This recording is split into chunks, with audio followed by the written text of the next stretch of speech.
საქმე ინდილას ეთერში ავიაციის სიახლეების დროც დადგა გასულ კვირას ბევრი საინტერესო ამბავი დაგროვდა. ყველა სიახლეს კი მარიამ იზორია შეაჯამებს ახლა პირდაპირ ეთერში. მარიამ, დილამშვიდობისა. დილამშვიდობისა, ნინი მივესალმები საქმიან ინდილას მაყურებელს. საგარეო საქმეთა სამინისტროს ინფორმაციით ირლანდიაში საქართველოს ელჩმა სოფიო კაცარავამ შეხვედრა გამართა რაინერის აღმასრულებელ მმართველთან მაიკლ ოლირსთან. შეხვედრაზე განიხილეს ავიაკომპანიის საქართველოს აეროპორტებში ფრენების დაწყების შესაძლებლობები. ირლანდიური ბიუჯეტური ავიაკომპანია საქართველოში მცირე ხნით პანდემიამდე დაფრინავდა, თუმცა COVID-19 დასრულების შემდეგ ფრენა აღარ გაუგრძელებია. იმ პერიოდში ევროპის უმსხვილესი ბიუჯეტური ავიაკომპანია საქართველოში 21,000-ზე მეტ მგზავრს მოემსახურა. რაინერი თბილისისა და ქუთაისის აეროპორტიდან ბოლონიისა და მარსელის მიმართულებით დაფრინავდა.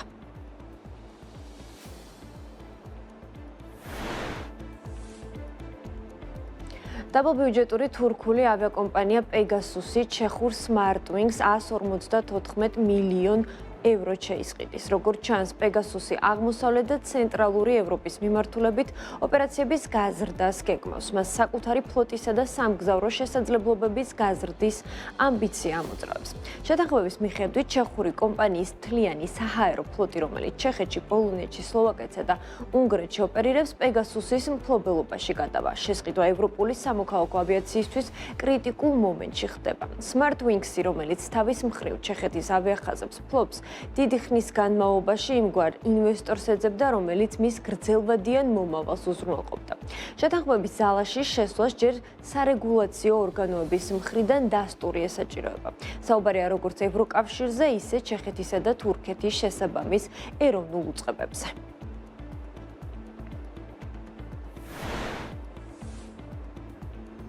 საავიაციო გიგანტმა ბოინგმა კომპანია Spirit Aerosystem-ის შესყიდვის პროცედურა წარმატებით დაასრულა, რომლის სანაცვლოდ 4 მილიარდ 700 მილიონი დოლარი გადაიხადა. Spirit Aerosystem არის საინჟინრო კომპანია, რომელიც აწარმოებს ფიუზელაჟებს ბოინგის 727 MAX სერიის თვითმფრინავებისთვის. მის პროდუქტებში შედის გასულ წელს Alaska Airlines-ის ბორტზე მომხდარი კარის პანელის აფეთქების ინციდენტის მონაწილე თვითმფრინავის ფიუზელაჟიც. ბოინგმა ეს ხარისხისა და უსაფრთხოების გაუმჯობესებისკენ გადადგმულ ნაბიჯად შეაფასა, რადგან კრიტიკული დეტალების მიმწოდებლების გამოსყიდვით ის სრულ კონტროლს მოიპოვებს საკუთარ მიწოდების ჯაჭვზე და აღარ იქნება დამოკიდებული აუთსორს პრაქტიკაზე. გარიგების მთლიანი ღირებულება Spirit-ის დავალიანების ჩათვლით დაახლოებით 8 მილიარდ 300 მილიონ დოლარს შეადგენს.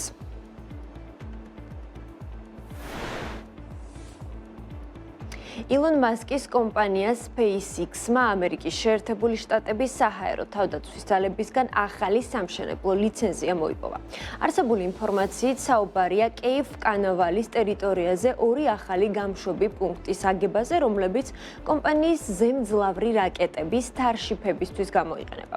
აღსანიშნავია, რომ SpaceX-ის ფლორიდის შტატში უკვე ფლობს რამდენიმე გამშვებ პუნქტს, რომლებიც კეიფ-კანავალის სიახლოვეს კენედის კოსმოდრომზე მდებარეობს. გავრცელებული ინფორმაციით, მასკმა ობიექტების აგებისთვის მოსამზადებელი პროცესი თანხმობის მიღებისთანავე დაიწყო.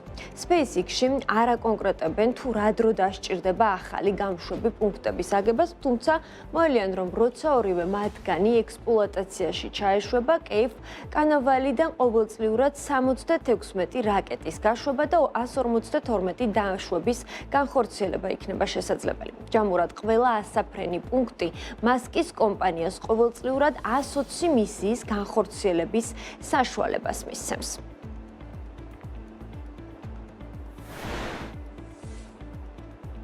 მიმდინარე წლის 11 თვის მონაცემებით საქართველოს აეროპორტებში რეკორდული იყო როგორც მგზავრთა ნაკადი, ისე ფრენების რაოდენობა. კერძოდ, იანვარ-ნოემბერში საქართველოს აეროპორტები 8 მილიონამდე მგზავრს მოემსახურნენ, რაც 2024 წლის ანალოგიურ პერიოდში არსებული მგზავრთა ნაკადის რაოდენობას 14%-ით აღემატება. საანგარიშო პერიოდში განხორციელებული რეგულარული რეისების რაოდენობამ 26,855 ავიარეისი შეადგინა, ხოლო ჩარტერული ფრენების რაოდენობამ 8250. ჯამურად 11 თვეში შესრულებული ავიარეისების რაოდენობა 18%-ით აღემატება 2024 წლის ანალოგიურ პერიოდში განხორციელებული ფრენების რაოდენობას, რაც ასევე რეკორდული მაჩვენებელია. თბილისის საერთაშორისო აეროპორტი მოემსახურა 4,91,865 მგზავრს, რითაც ზრდამ 2024 წლის ანალოგიურ პერიოდთან მიმართებაში 13% შეადგინა.